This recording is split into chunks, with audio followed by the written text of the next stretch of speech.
Hari Om.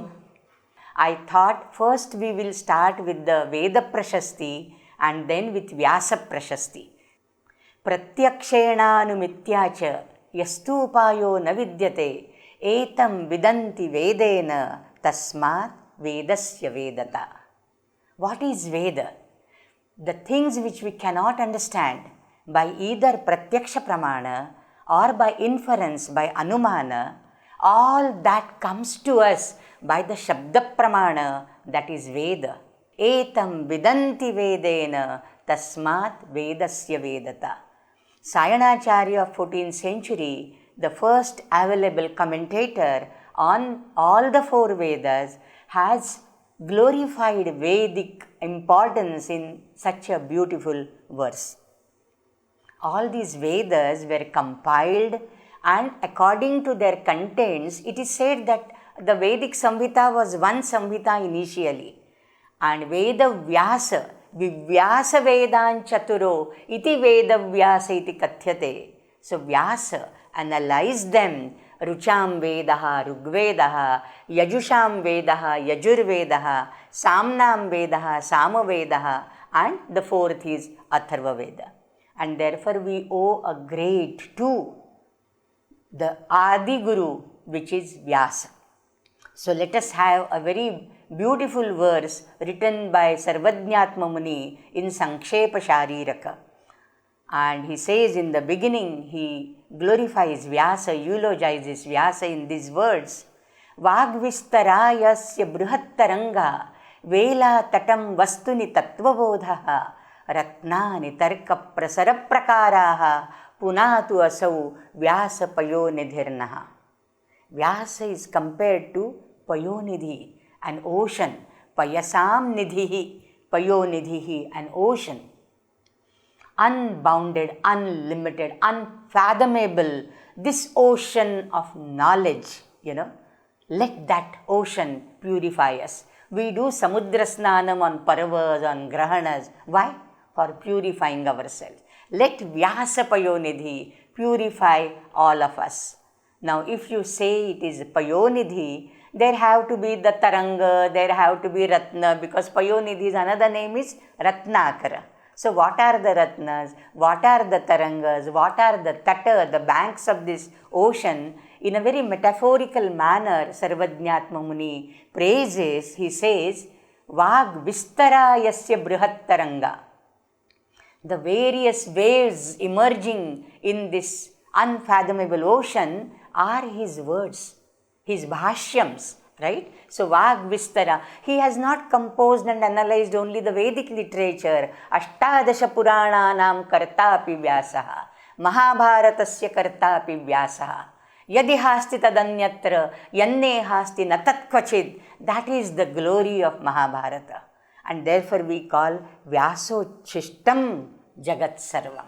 Everything in this universe is touched upon by Vyasa in one way or the other. So, Vagvistara yasya bruhat tarangaha. Vela tatam vastuni tattvabodhaha. Vela tata, the two banks of this ocean, are the tattvas which he teaches us, which he preaches us, which he derives as a navanita from the Vedanta Samudra. And what are the Ratna? The Ratnas which we get in this Vyasa Rupi ocean are Tarka Prasara Prakaraha. His logical reasoning, his deliberations. It is not only Shabda which is Pramana, but the Tarka which is Shrutyanusari Tarka, which follows Shruti. So these are the valuable gems which we have. So Punatu Asau Vyasa Payonidhirnaha. Let Vyasa Payonidhi purify all of us. Let us all get cleansed in the words of Vyasa. I welcome you all to this, and I wish that this particular camp would be, what you can say, a takeaway from that will be great for all of us, okay? Including me here, it will be, all of us should be blessed by this. So now Vedas are basically a kunjika, a key. Key to what? We are sitting on this manjusha on a box which is filled with treasures. And we don't know what treasures are hidden inside, like a beggar sitting on a wooden box, not knowing what is there hidden. All like that only, we Bharatiyas, we don't know what traditions we inherit. Indian knowledge traditions, Indian knowledge systems, that is a big treasure. And what is the key to that? Sanskrit is the key to that. And in Sanskrit, the oldest literature which we inherit are the Vedas. So Vedas are a key to unlock all these treasures which are hidden in this great box, right? And Veda, we go by etymology. I have promised that I will deal with etymology and pratipadartha here in the Rigvedic Suktas and then with the translation. So Vida is to know. Vida veti, okay, it is to know. Vida vidyate, it is the divadigana, that means to be, to exist. That which exists, that is Veda. So asti, and therefore asti iti buddhihi, asmin iti astikya buddhihi. So astika and nastika, when we talk about these words, it is not that just we believe in God. God, this concept comes in a later stage, but Vedaha asti. Shabdaha asti. So that astitva buddhi in Veda, that is Veda. Okay, so to be, to exist. Vida also vidarlu prapane, that is to obtain. You obtain whatever you wish for, whatever you want. Okay, vidarlu prapane, and vida vinte, to discuss, to ponder over, that is the Rudhadigana. So these are the four different dhatus from which the word Veda could be etymologized. So Veda is an unfathomable ocean of knowledge, and it is stated to be the very root of the dharma, the Sanatana dharma, which we are following and which has an uninterrupted tradition for millennium. Okay, so Vedo khilo dharma moolam. What is Veda? Veda is stated to be mantra brahmana yoho vedanamadheyam. Mantra and Brahmana are called Veda, and therefore, if you can put that, Ishta prapti anishta pariharartham alaukikam upayam yo vedayati sa vedaha, says Sayanacharya in his Bhashya. Ishta prapti, whatever you want to achieve, and anishta pariharartham, and whatever is anishta, let that go away. And what is that upaya, what is that device, the means which teaches us, that is Veda. Alaukikam upayam yo vedayati sa vedaha. Vedas, how many Vedas are there? We talk about 4 Vedas, Rugya, Jussama, Atharva. But basically it is Ananta Vai Vedaha. Vedas are infinite. Knowledge, can you count it? It is infinite, is it? So you just have to count your blessings, whatever bits of knowledge we get, for that we have to be grateful, otherwise Ananta Vai Veda. From the cosmic sacrifice, it is stated in the Rigveda Purusha Sukta that Rigveda, Samaveda, Chanda and Yajush all were created from that gigantic cosmic Purusha, Sahasra Sahasrapad. And from that, the Rigveda, Yajurveda, Yajonshi Tasmad Ajayata, etc. Everything was born from that. Vedas are but a breath of the highest Brahman. Tasya Brahmanaha Nishvasitam Yete Vedaha. So it is only Nishvasitam. It's just a breath of the highest cosmic principle. And in the Nirukta it is stated, these are Apaurusheyatva. We will deal with Apaurusheyatva of the Vedas shortly. So Sakshatkrita Dharmanaha Rishayo Babhuvuhu. The Rishis had the Sakshatkara. They had the revelations in their deep meditative postures, and whatever knowledge they got, that is Veda. This is not human composition in that sense, and therefore they are called Apaurusheya. It's an intuitive knowledge they got when they were sitting in meditation. Veda is primarily knowledge, okay? Any jnana is Veda. That it is the highest knowledge, the Parabrahman, which it talks about, and then later on, any knowledge which is sacred and hidden, that is called Veda. So Veda has got these 3 layers of knowledge, okay? Now we go to the next. There are 4 sections of the Vedic literature per se. The first section is called Samhita, which is called mantra as well. Samhita is the collection, sam plus dha, to put together, okay? So Samhitas are the mantra portions. So the mantras of the Rigveda, the 1058 Suktas, 1028 Suktas, otherwise that is the Rigveda. All the Yajus are called Yajurveda, okay? So the Samhita portion, the mantra portion is called Samhita. Then comes the Brahmana literature, wherein, the ritualistic traditions, the rites, various rites are propagated and prescribed. These are called Brahmana literature. For example, for the Rigveda, there is Aitareya Brahmana. I will show you in a chart in the next slide what are the Brahmanas, what are the Upanishads, what are the Aranyakas belonging to each Veda. Aranyaka is the 3rd section and Upanishad is the last section. See, the first 2 sections, Samhita and Brahmana, deal with the karma, and therefore they are called Karma Kanda. Aranyakas and the Upanishads deal with the Jnana part of that, and therefore they are called Jnana Kanda. The first 2 are Pravritti Margiya in a way, and the Aranyaka and the Upanishads are in the Nivritti Marga, right? So this is a clear, what you can say, distinction between the 4 sections. The first 2 forms one part and the Aranyaka Upanishad forms the later part, okay? Now with this we move ahead. Experiences and spiritual realization of the Veda, of the highest truth that is revealed in the Veda. And sometimes, the mantras are coined just that is only to verbalize their experience. They got this intuition and the words come as help to verbalize, to articulate their experience, and that is how the Suktas, Sushtu Uktam, what is well said is Su Uktam, okay? And normally our all human compositions, why we say the Vedas are Apaurusheyatva? Our human knowledge, it is subjected to wrong notions. We all are, familiar with the Rajju Sarpa Adhyasa or the Rajju Sarpa Drishtanta. We see a Rajju lying in a dark corner of a room and we mistake it for a snake.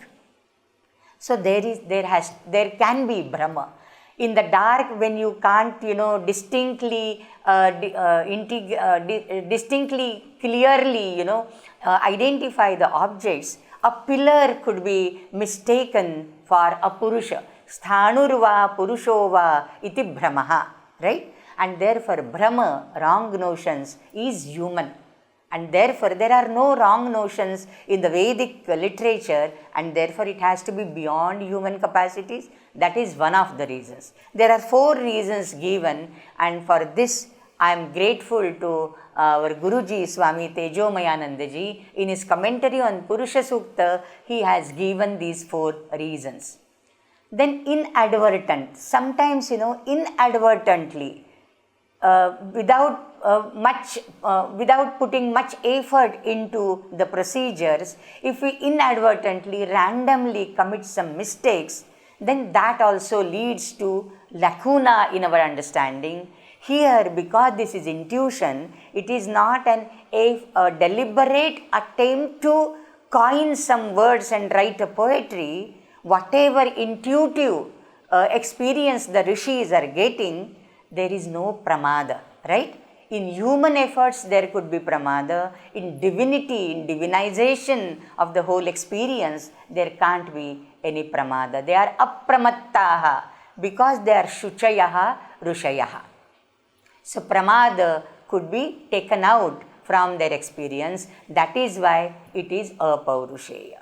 The third thing is, being humans, our existence is limited and the resources which we have, the instruments of knowledge, the karanas, the sadhanas, they are also limited.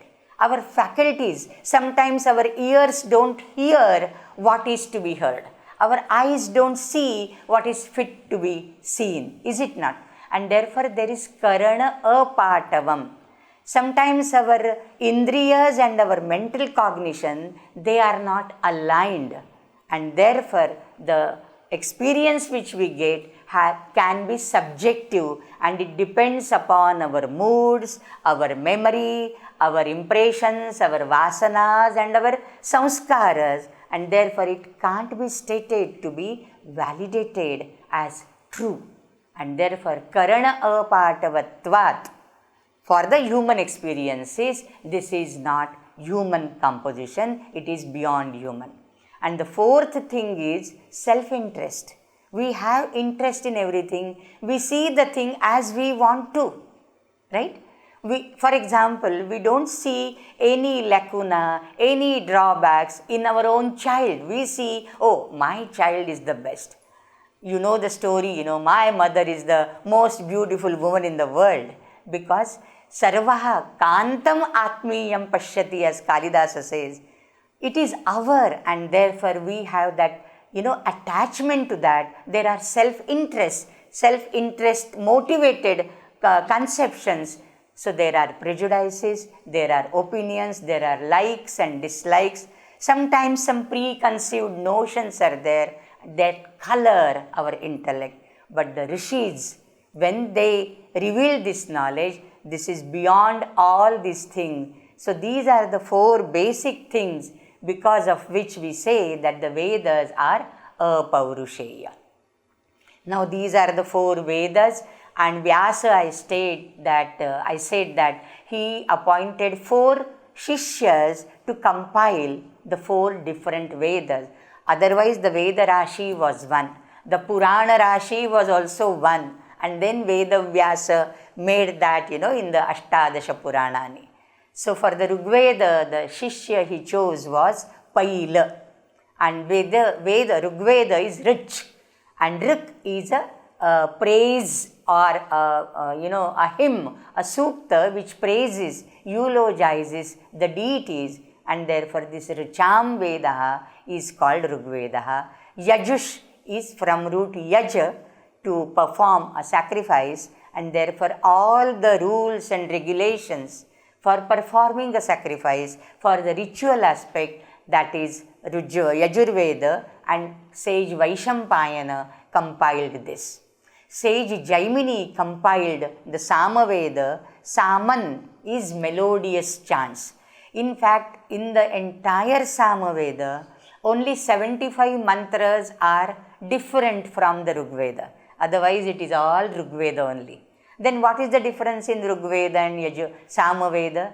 Rigveda, the ruchas are chanted just according to the swaras udatta, anudatta, svarita, whereas in Samaveda, they are put to melodious tunes and they are sung with alapa. For example, in Hindustani music, kharja and this and that, there will be alapas. And therefore, ha, ha, hu, like that the Samagayana would be done. And interestingly, I may tell you, Samagayana doing people are called Gandharvas, and the Gandharvas are named as ha, ha and hu. You can see a dictionary for that. What is the meaning of ha, ha? Ha, ha is the name of a Gandharva. Hu is the name of a Gandharva. But basically, these are the what you can say arohas and the avarohas for the melodies of music, right? And then Atharva Veda, this is like sidelined Veda many times, because instead of Chatur Veda we have a concept of Veda Trayi, right? Why? Because it consists of some suktas which deal with the black magic, hypnotization, but it also has medicinal aspect, it also has the duties of the kings. So there are many hymns which are devoted to the Raja, his consecration, his ministers, and what are his duties, which are the sacrifices, yajnas he should perform. So it is called the Raja Veda as well, and this is also called Bhaishajya Veda because 1/4 of the Atharva Veda talks about the medicines, both the precaution and the curation of the ailments and diseases. This is very mundane in a way, and Sumantu, one of the Shishyas of Vyasa, he did the compilation of all such incantations and compiled them together as Atharva. It is Atharva and Angirasa, these are the two main seers for that. So it is also known as Atharva Angirasa. Okay, and Sayanacharya, who has written a commentary, Rigveda Bhashya Bhumika, is very famous, but when he writes for Atharva Veda, he says that, in Rigveda you deal only with the Paramarthika Tattva, whereas in the Atharva Veda, here the mundane things are also dealt with, okay, Amushmikam and Paralaukikam, both.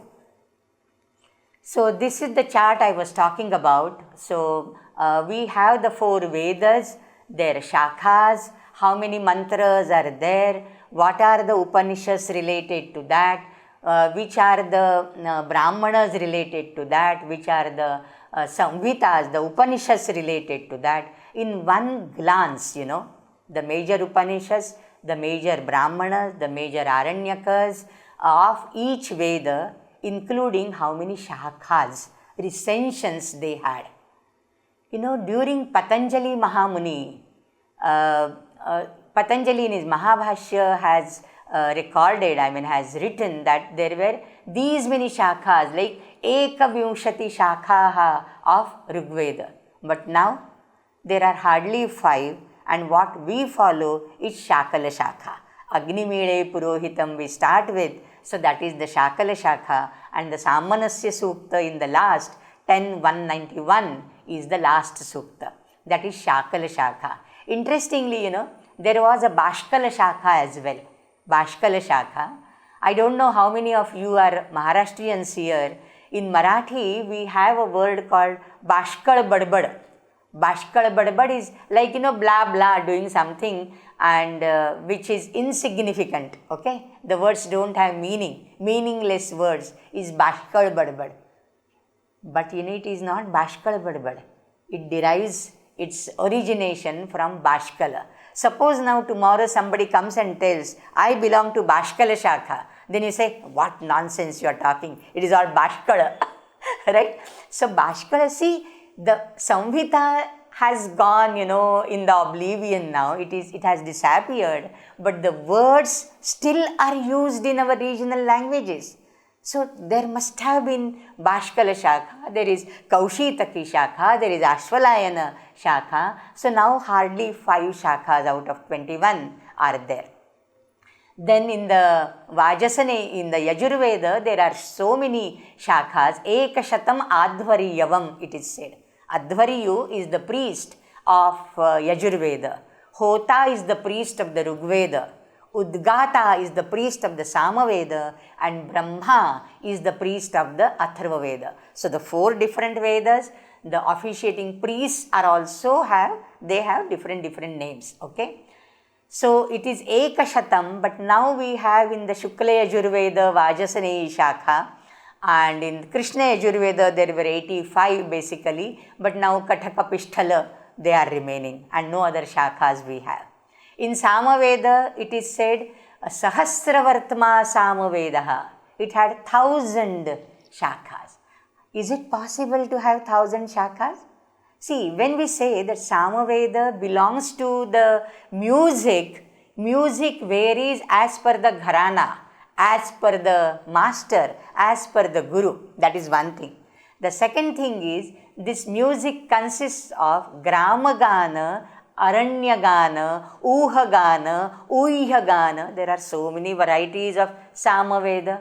You go on commuting that, permutation, combinations will give you 1,000. It is not 999 plus 1. It is thousands of recensions, right? And therefore it is called Sahasravartma Samavedaha. Now Jaiminiya Shakha, Kauthuma Shakha and Ranayaneya. Only 3 are available. And Atharva Veda we had 9 Shakhas. Navadha Atharvanaha, but only 2 are available now, Shaunaka and Paipalada. Okay, and what we follow now is mostly the Shaunakiya Shakha, but Paipalada Shakha Samskarana, it was found in Hoshiarpur, and it is being published now, so work has been, researches are going on in the Paipalada Shakha as well. And accordingly, we have the Aranyakas, Aitareya and Shankayana belong to Rigveda. We have heard of Brihadaranyaka Upanishad. The name itself has Aranyaka as well as Upanishad in it. That is the greatest, Brihat, Mahat Upanishad belonging to Yajurveda. Okay. Then in the Samaveda, we have the Ranayaniya and the Tandya Mahabrahmana.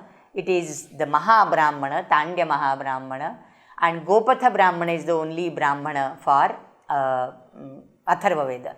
And the major Upanishads consist, Aitareya and Kaushitaki. We have heard of Isha Kena Katha Prashna Munda Mandukya Tittiri, Aitareyam cha, and then Chandogyam Brihadaranyakam cha Tattata. These are the 10 Upanishads which Shankaracharya has commented upon. Major Upanishads, Aitareya and Kaushitaki, belong to Rigveda. Then Krishna Yajurveda is Taittiriya, Kathopanishad, and Shukla, Brihadaranyaka, and Ishavasya. Prashna Mundaka Mandukya belong to this one, Atharva Veda, and Chandogya, a great Upanishad. Chandogya and Brihadaranyaka are the most extensive and comprehensive Upanishads in the entire gamut of Upanishads. And Kena Upanishad, the Uma Haimavati Akhyana, beautiful story that comes in the Samaveda Upanishad. Kena is the Samaveda Upanishad. Now this Rucham Vedaha, Rigvedaha we have seen, but what is the structure of the Rigveda? There are 2 methods of structuring the Rigveda. One is the traditional method which is taught in the Vedic Pathshalas even today, and that is 5 ruchas in a day, because a Batu will be admitted to the Gurukula. How many years old? 8-year-old maximum, 8 year, 10 year. So he can in a day learn not more than 5 ruchas. It is not reciting only once. Guru Uchcharana Anucharana Rupaha Swadhyayaha or Adhyayanam, it is stated. So Guru will speak it once and the Shishyas are supposed to speak it, follow him 3 times, and that is how 5 ruchas, they make 1 varga. So 1 varga is taught. A few vargas make 1 adhyaya. 8 adhyayas make 1 ashtaka. Ashtaka is a group of 8, right? So 8 adhyayas make 1 ashtaka, and the entire Rigveda is classified in the ancient Gurukula tradition into 8 ashtakas. So 8 8s are 64 chapters. So many vargas and more than 10,000 ruchas. 1058 Suktas, more than 10,000 ruchas. That is the expanse of Rigveda. Okay. This is one method followed even today by the traditional Pathshalas. In the university education, I am a university bred student. So this is called Dashatayi. Dasheshu, Mandaleshu, Tayate, Tanyate, iti Dashatayi. So there are 10 mandalas. 1028 Suktas, if you add kila, it becomes more, and 10,552 mantras, they are also called Brahma or Rik or Mantra. Almost 390 Rishis and 21 Rishikas, the female seers of the Rigveda. It's not that all seers are the male seers like Vasishtha, Gritsamada, etc. There are Juhu, Apala, and then Vak, Maitreyi, etc. Female seers are Vishwavara. So many female seers are there. So 21 female seers called Rishika, and Rishis, 390 Rishis who have seen this Rigveda. Seen. And Rishihi Kasmat, Rishihi Darshanat. And therefore Rishi, the word, we cannot loosely translate as sage. It has to be seer. One who sees is a Rishi, one who thinks is a Muni. Munir Mananat, Rishir Darshanat. So in the Rigveda, these are the 10 mandalas. In the 10 mandalas, the system is the 2nd to 8th mandala are called Kula Mandala. They are called family books. Kula Mandala. Why so? Because each mandala is ascribed to one particular lineage of the seer. For example, the 2nd mandala is the Gritsamada mandala. Gritsamada is the seer, and any person, Gartsamada, born in the family of Gritsamada, should be the seer of that. So this is, this is the compilation, as I told you. So Paila, the Shishya of Vyasa, he compiled the mandalas in such a way that the Gritsamada's Suktas he gathered together, that is the 2nd mandala.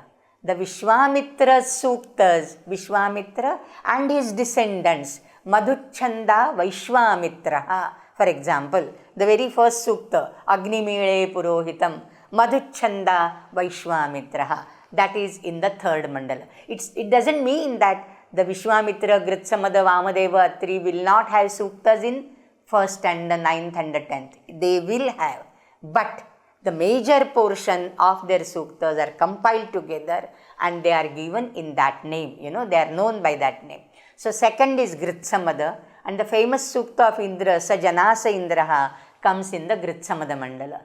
Vishwamitra mandala, the famous mantra, Gayatri mantra, comes in the Vishwamitra mandala. Okay, the 3rd mandala. Bhurbhuva Swaha Tat Saviturvarenyam Bhargo Devasya Dhimai. We all know the mantra. It is composed by Vishwamitra. Then Vamadeva mandala, 4th. 5th is the Atri mandala. Atri, I can talk on all these rishis, but time won't permit us. So Atri is the first rishi who has, recorded in one of his hymns the Surya Grahana.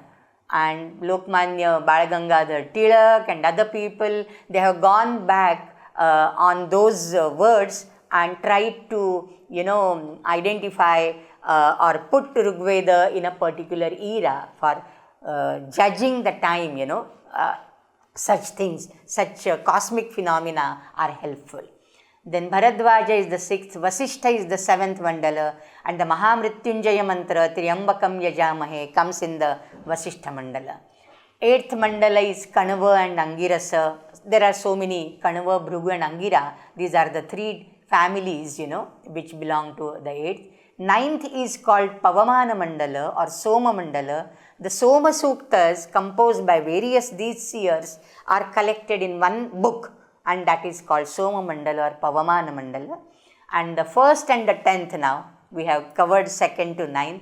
1st and the 10th are varied deities, varied seers, varied topics. Okay? And both the 1st and the 10th have 191 Suktas each. Okay? So this is in general, the division, the structure of the Rigveda. Now when we talk about the deities, now we are coming to our Dvandvadevata slowly and gradually. So Yaska says, Trividhaha Ruchaha.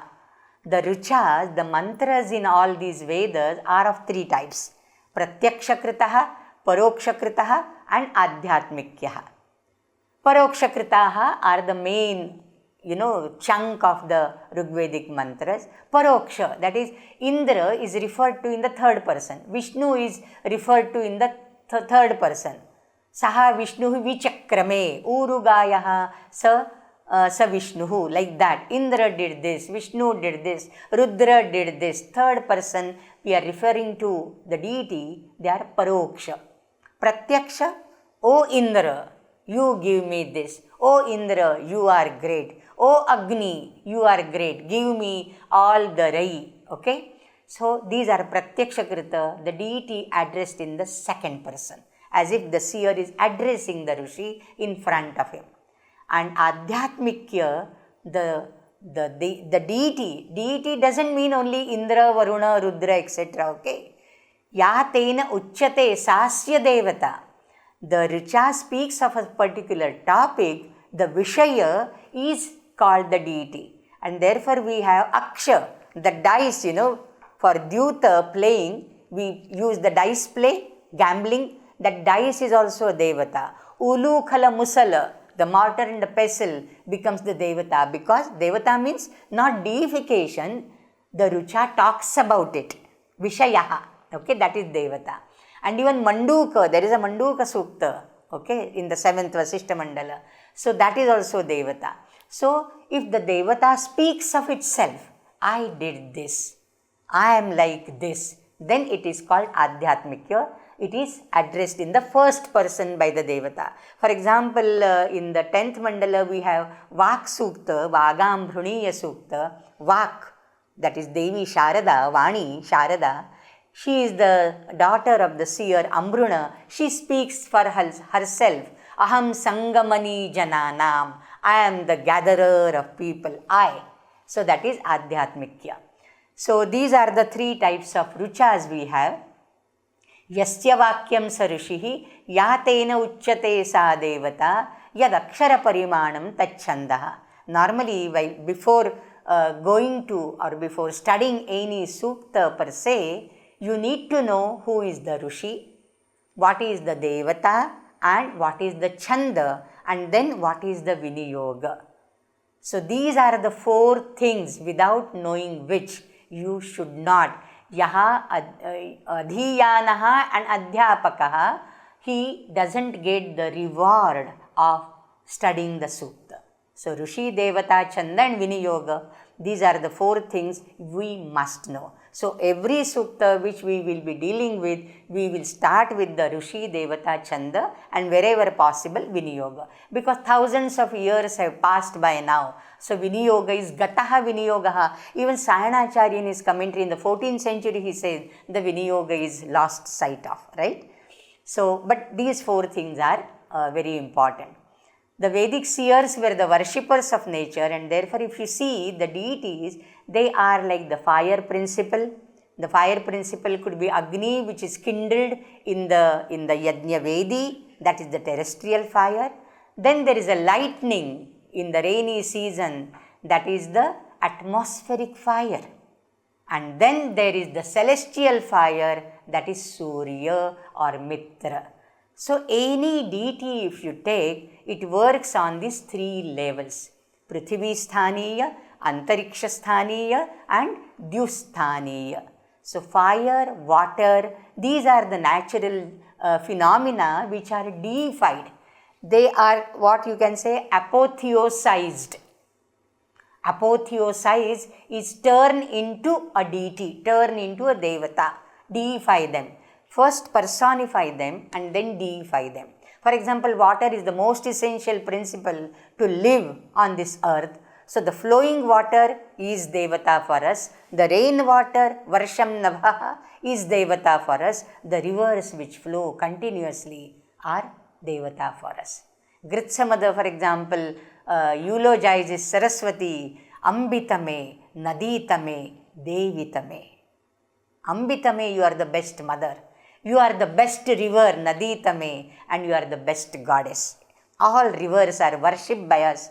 Ganga, for example, Narmada, Krishna, Koina, every river is like a mother. Okay, Sthala Kaveri, if you know how Kaveri's emergence is worshipped in Tamil Nadu, even today in the South Canara.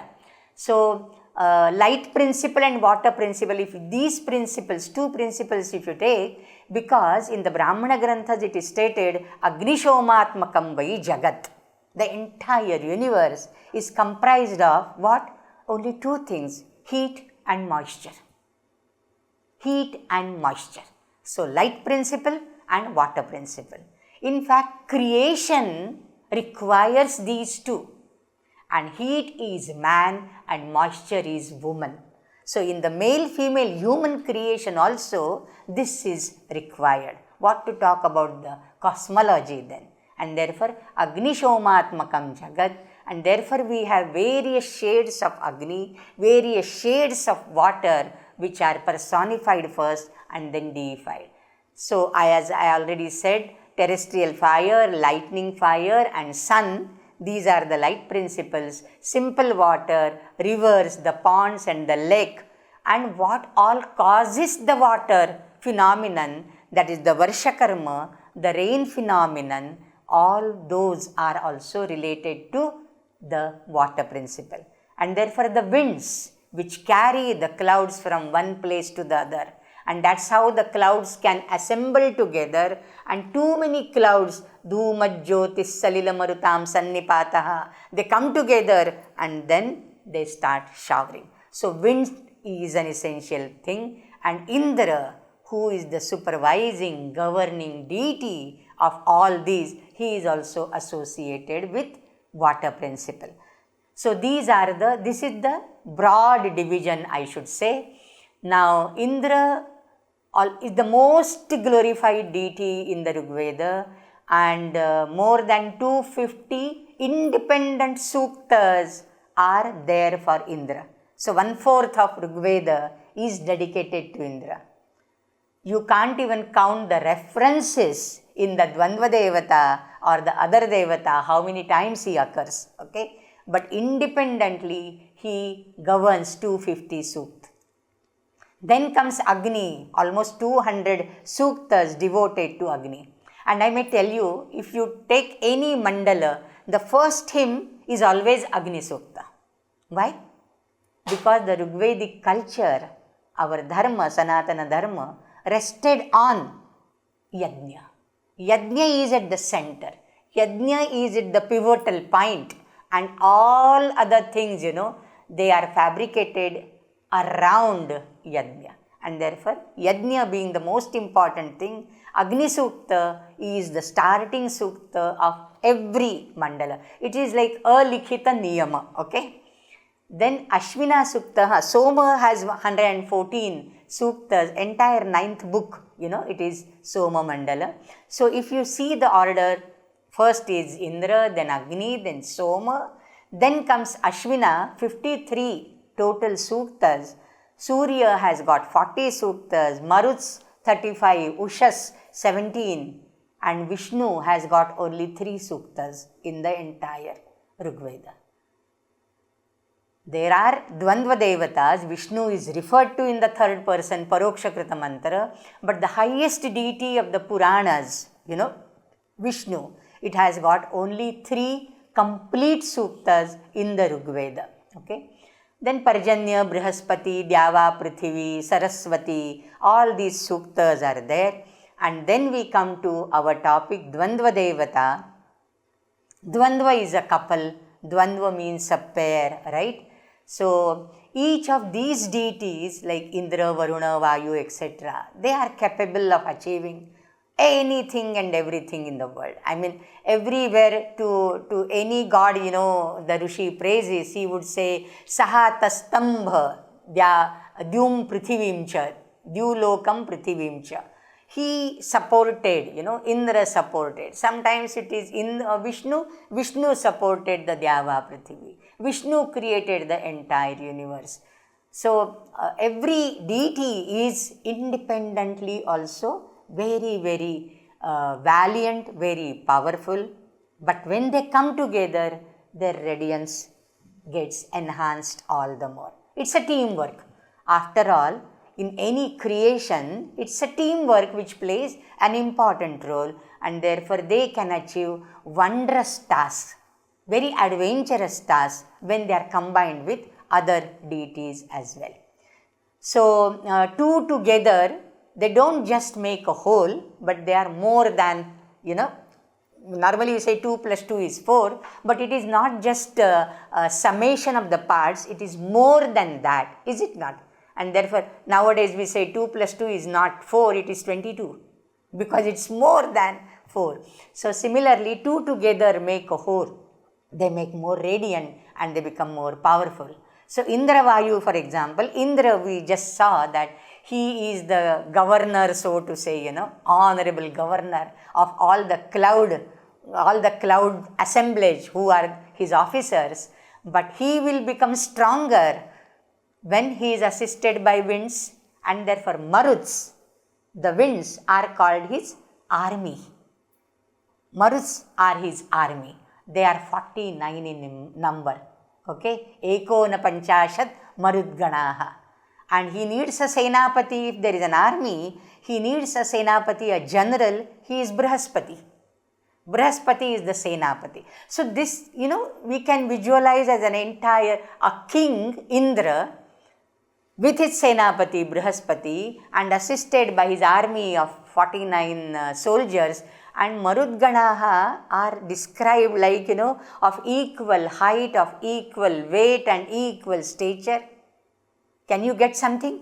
In our Indian army also, we have the battalions based on their physique, their weight. The Jat battalion and the Maratha, one Maratha can't go in the Jat. Jats are high built, they are taller than the Marathas, right? The Maratha battalion would be different, the Jat battalion would be different. So in the battalion, in a group, in a troop, all the soldiers need to be of the same height, same weight, same stature, same posture, same age, is it not? Even today we follow that. So Marudganaha are like that, okay? So Indra, assisted by Vayu, becomes more strong, and he brings the rains, and then rains ensure abundance and prosperity. So he is the harbinger of prosperity. Iram, Prithivim, Drinati, Dharayati iti Indraha. So many beautiful derivations are there. Indra with Varuna. Varuna is like a samrat. If Indra is a king, Varuna is a samrat, okay, the sovereign king. And he takes care of the order. You have to follow this, you have to follow this, you have to follow this. He has assigned all the deities to different tasks, and he just sits on his golden throne, surrounded by all the people, and he is like a samrat. Nishasada pastya suva and nishedire spashaha. That is the description of Varuna. Then there are Indra, Agni, Dyava, Prithvi. These are the eternal parents. You have this Dvandvadevata in the Puranas later on, when we have the gods assisted by their Shaktis. The same concept, but here it is male and female bringing together, Shiva and Shakti, Vishnu and Lakshmi, then Brahma and Brahmani. All the Matrikas if you take, or the Shaktis if you take, these are the gods associated along with their Shaktis, and like that they are invoked in the Puranic literature. Now this perhaps is the last slide today. We are going to have, there are so many Dvandvadevatas. I was referring to like Indra Vayu, Indra Varuna, etc. We have the female Dvandvadevata as Nakta and Ushas. Nakta is a Ratri. Nakta is Ratri, and Ushas is the early dawn. These are the two sisters, and they are like Gemini sisters. They are inseparable, like twin sisters, okay? And night and dawn they are praised variously. There is no separate sukta for them, but they are praised together as Dvandva, but not as a sukta in a mantra. For example, in the Apri hymns is Aprinanti iti, various deities are praised in such Apri hymns. In that, Naktoshasa, this is a Dvandva pair which is praised. In the Vishvedeva Suktas also, Naktoshasa are praised. Then Mitra Varuna, the sunlight and sky, or sun and moon. The Varuna could be the sky, Bru Achadane, and therefore it is equivalent to the sky, or it could be the moon, and sun is the heat element, Varuna is the moisture element as a moon. Sun and moon together, it becomes an androgynous deity in the Mithraic culture. You have a whole Mithraic culture. Even in the Zend Avesta of the Iranian scripture, you have Mitra and Indra. Okay. So this is an androgynous deity, Mitra being the male part and Varuna the female, and that is described in the Shatapatha Brahmana of Yajurveda as well. Then Indra and Agni, fertilizing grain and terrestrial fire. This is a good combination. So we will deal with such combinations in the 5 days to follow now.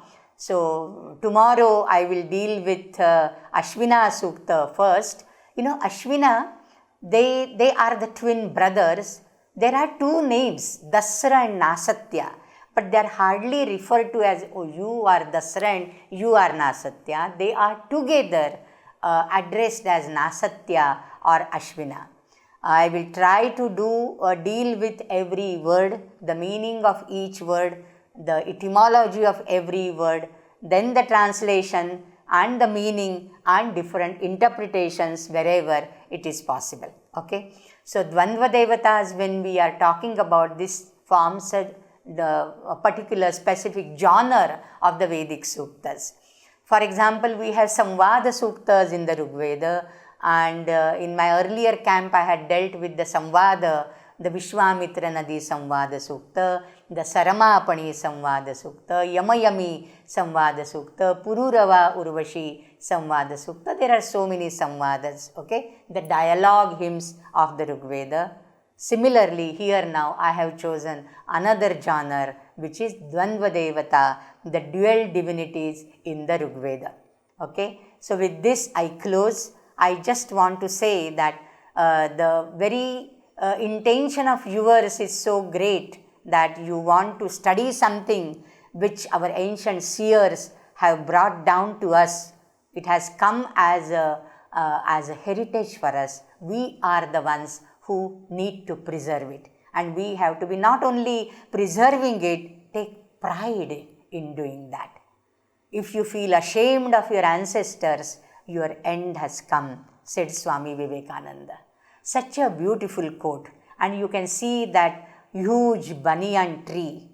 And in South Africa, I have heard there is a saying, Mitakuye Oyasin, that is, let us all come together. See how these roots and every branch, that has become a root for the next generation. So generations have come together, and generations had come together in preserving this treasure and imparting it all to us. Om Purnamadah Purnamidam Purnat Purnamudachyate Purnasya Purnamadaya Purnameva Vashishyate. Om Shanti Shanti Shantihi. Harihi Om Shri Gurubhyo Namaha. Harihi Om.